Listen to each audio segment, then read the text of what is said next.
નમસ્કાર, જય હિન્દ. હું છું ગૌરી દેસાઈ, આમ આદમી પાર્ટી ઉપાધ્યક્ષ.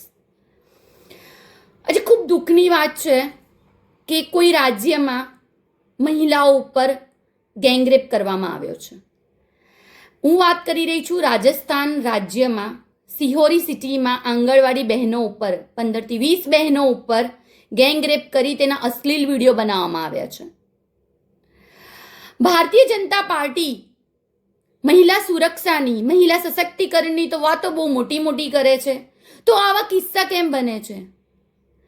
મહિલાઓ પર આવા રેપ કેમ થાય છે? મહિલાઓને રોડ ઉપર કોઈ વ્યક્તિ દ્વારા, હું વાત કરી રહી છું સુરતમાં જે ગ્રીષ્માબેન જોડે કિસ્સો બન્યો હતો, તે ગ્રીષ્માબેનને શાકભાજીની જેમ વેતરી નાખવામાં આવ્યા હતા.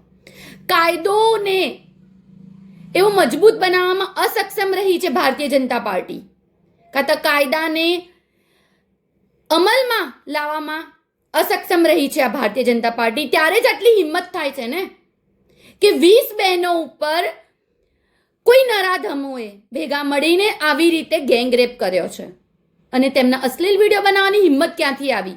જ્યારે તમે મહિલા સશક્તિકરણની વાતો કરો છો, મહિલાને સુરક્ષા આપવાની વાતો કરો છો, તો આવા નરાધમોની હિંમત કેવી રીતે બને છે? મહિલાઓને સુરક્ષા આપવાની વાતો કરનારા આ જ ભારતીય જનતા પાર્ટી ક્યાંક ને ક્યાંક અસક્ષમ રહી છે, ત્યારે જ આવી હિંમત કરી શકે છે. ગુજરાતમાં પણ આંગણવાડી બહેનો છેલ્લા કેટલાય વર્ષોથી પોતાના હક માટે આંદોલનો કરી રહી છે, પણ તેમના હકને સાંભળવા માટે આ ભારતીય જનતા પાર્ટી અસક્ષમ રહી છે. ભારતીય જનતા પાર્ટીએ સાબિત કર્યું છે કે તે આંગણવાડી બહેનો માટે મહિલા વિરોધી રહી છે. હું ભારતના ગૃહમંત્રીને 2 હાથ જોડીને આજીજી કરીશું કે આ 20 બહેનો પર જે અત્યાચાર થયો છે તે બધા નરાધમોને કડકથી કડક સજા આપવામાં આવે, કે આવનારા દિવસોમાં આનું પુનરાવર્તન ન થાય.